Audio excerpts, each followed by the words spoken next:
In Brazil, abortion is criminalized with up to 3 years in jail. And if you are a doctor providing an abortion, the sentence is up to 4 years.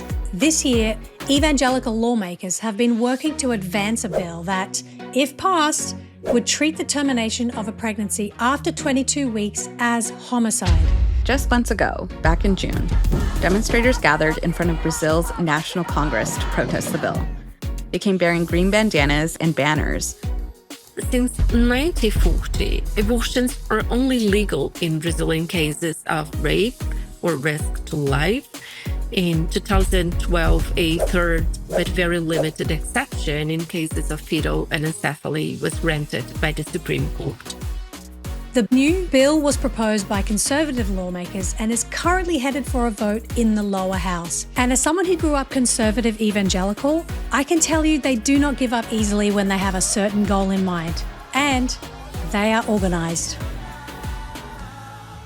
Hey, Monica. Hi, Asha. Welcome to episode 6 of Entonces. This episode, we are in Brazil, known for Carnaval and the huge Christ the Redeemer statue. In Brazil, abortion is allowed in 3 exceptions. Rebecca found out she was pregnant. She knew right away that she did not want to continue the pregnancy, but Rebecca didn't qualify for the exceptions. Eu estava na metade do curso de Direito e meu contrato de trabalho temporário estava prestes a terminar. Então, quando eu confirmo aquela gravidez, a primeira coisa que vem à minha cabeça era sobre o meu futuro e também o futuro dos meus filhos. Como iria fazer um aborto, né? Mesmo sendo feminista, o aborto nunca tinha sido uma questão na minha vida. I first met Rebecca when she sent me a message on social media asking for help. She was pregnant in Brazil and she needed an abortion, but she didn't want to go to jail and she didn't want to die. According to the Brazilian Ministry of Health, every 2 days a Brazilian woman dies as a result of an unsafe abortion. Rebecca was the first woman in Brazil to ask the state for permission to end the pregnancy. Ultimately, the Brazilian judicial system didn't respond to her demand in time, and she had a legal abortion in Colombia. Rebecca's experience is similar to what many women and pregnant people are currently forced to do in the United States. But not everyone has the time or the means to travel to get a legal and safe abortion. And it turns out they don't have to. People who don't want to be pregnant find other alternatives, like misoprostol. And it all started in Brazil. The discovery of the misoprostol is an element of the chapter of women seeking solutions by themselves to avoid being dependent on institutions and medical power. There's no instructions? No. Back in the 80s, misoprostol was a popular medication for stomach ulcers. Misoprostol was sold over the counter. It was as easy as purchasing Tylenol. Women started to experiment with misoprostol to induce abortions. The uptake of abortion pills in Brazil was not a doctor-centered process. It was truly led by ordinary women's needs, creativity, and agency.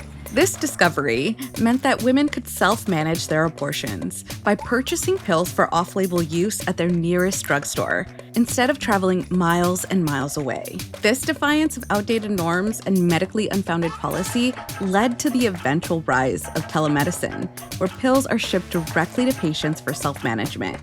Misoprostol is now standard practice.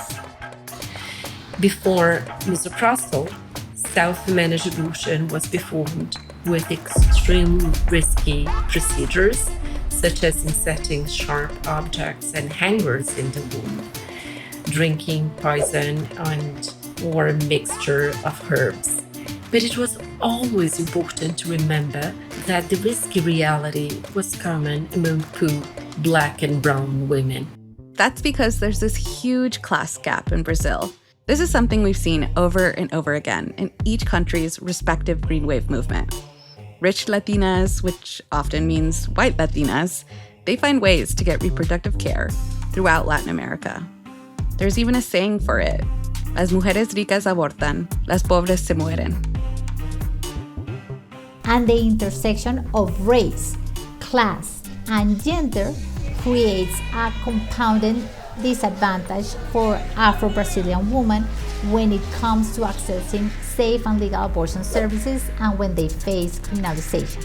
I feel we can't underscore enough that the fight for abortion access must be inclusive and advocate for people on the margins, as they are often the most impacted by bans, not only in the US, but globally. La criminalización de aborto es mercadológica para muchos profesionales que cobran muy caro por un procedimiento. Entonces, las personas que tienen dinero accesan los mejores servicios, ¿no? Entonces, no están pasando por esas rutas de criminalización, sospecha y estigma.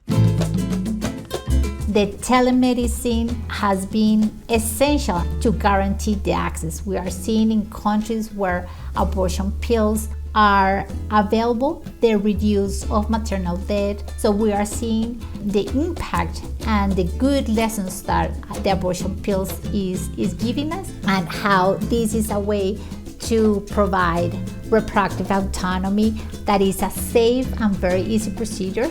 It is time to see what we from the Global South have to offer. We need to stop thinking only on the superpower nation, which also perpetrates colonialism. Countries like Brazil and the United States may be considered global superpowers in the economic sense. But with Roe v. Wade now gone, and Brazil only having 3 exceptions to abortion and not issuing a ruling on the impending Supreme Court case, I think it's time we reevaluate the notion of what makes a nation powerful. This is the time for the Global North to listen to voices of leadership from the Global South.